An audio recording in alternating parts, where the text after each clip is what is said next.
Today is the continuation of a new series, and I believe it will be one of my most exciting video series to date.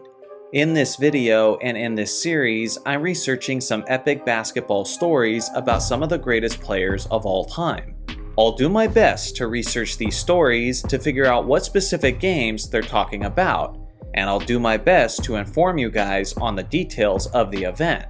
Today, I have a story from the NBA legend Dominique Wilkins, as he describes a game he was in with Michael Jordan. Take a listen.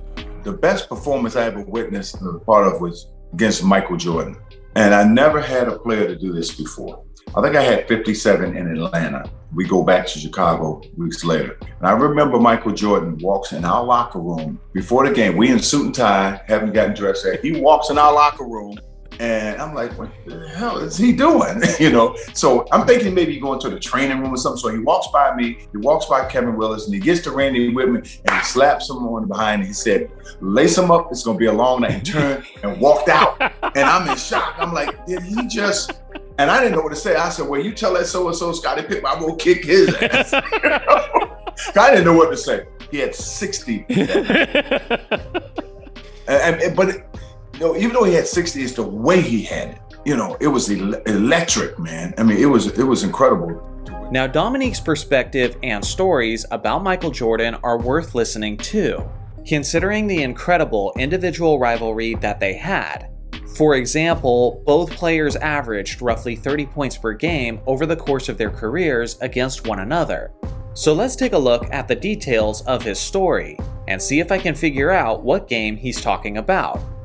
First off, Dominique mentions that this game was from the season where he earlier scored 57 points in Atlanta against the Bulls. And researching briefly, I found that 57-point performance, which was in the 1986 to 1987 season.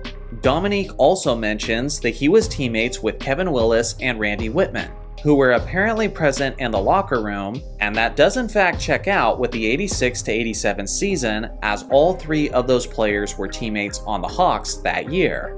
He said that despite Jordan's performance, his Hawks actually won the game. He also said that Jordan's 60-point performance was in Chicago. In the 86 to 87 season, the Bulls and Hawks played 3 times in Chicago, but only 2 of those games were after Dominique's 57-point performance, which is how he described it. In one of those games, Jordan only scored 34 points, and in the other game, MJ erupted offensively, which tells me that I've almost certainly found the game that Wilkins was talking about. It was on April 16, 1987, and was the second to last game of the NBA regular season.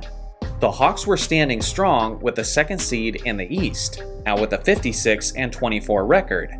On the other hand, the Bulls were sitting at the 7th seed, with a 500 record of 40-40. Some of the context that Dominique didn't mention is that at this point, Jordan was the hottest player in the entire league by far. Obviously, to step in the opposing team's locker room and tell them that it's going to be a long night, you have to have a lot of confidence, and Jordan had plenty of good reasons to be so confident. 4 nights earlier, MJ absolutely torched the Indiana Pacers, dropping 53 points on over 70% shooting from the field. The very next night, MJ destroyed the Milwaukee Bucks in their own building, as he poured in 50 points on 52% shooting. If MJ could get at least 50 points against Dominique and the Hawks, then it would be his 3rd straight game with at least 50, which would be the longest streak of his career up to that point. When the game began, no one was surprised as MJ came out absolutely scorching, as he hit 6 out of his first 7 shot attempts. Just as Dominique described, MJ was scoring his points in a variety of ways, as his mid-range artistry was completely on display. The Bulls got out to a big lead early with MJ leading the way, and Atlanta seemed helpless to stop him. MJ was almost completely carrying the offense. At one stretch, he scored 23 straight points for the Bulls, which was a franchise record.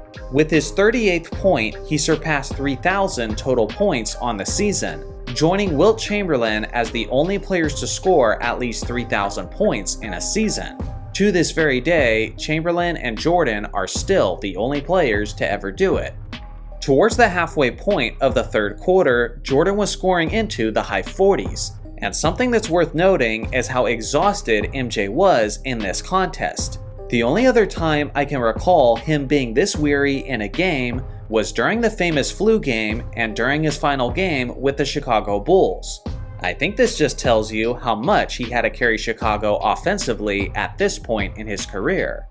At the end of the third quarter, the Bulls were up by 11 points and seemed as if they had total momentum on their side. But Atlanta was a smart and talented team, and they entered the fourth with a plan.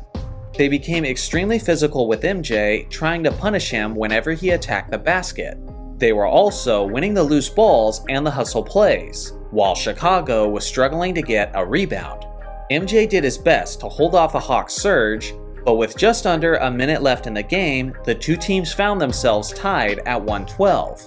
Despite the fact that Jordan gets the spotlight for this contest, it was actually the other star who originally told the story, who was the one who shined the brightest in the final minute. With 41 seconds left, Dominique hit this difficult jumper in the post, with MJ draped all over him. Now the Hawks had a 2-point lead. After the timeout, it was the Bulls' turn.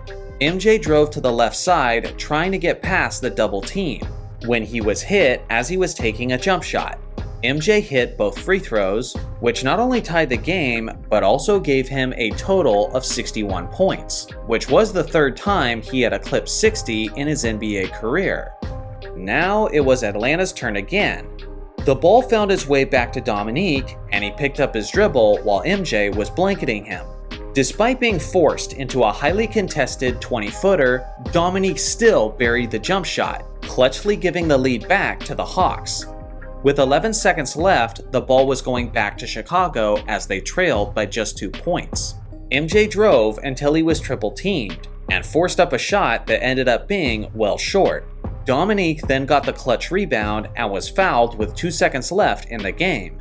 He proceeded to miss the first free throw, but then made the second, extending the lead to 3 points. With only a 20-second timeout, the Bulls were unable to advance the ball and had to inbound it on the opposite end of the court. It all came down to one prayer of a shot from arguably the most clutch player in the history of the game. Jordan took the inbounds pass and heaved a game-tying 3 from 60 feet out, but it was just short, and the Atlanta Hawks escaped with a victory, with a final score of 116-113. On the night, MJ was MJ, as he finished with 61 points, 10 rebounds, and 4 steals on 22 of 38 shooting. On the other hand, Dominique was the player who closed out the game with his clutch performance, as he had 34 points, 6 rebounds, and 3 assists on 10 of 21 shooting. To be honest, I really appreciate the humility of Wilkins while telling the story, because although MJ had the historic record-setting performance, Dominique was the true hero of the evening, as he iced the game despite the tremendous defense from MJ.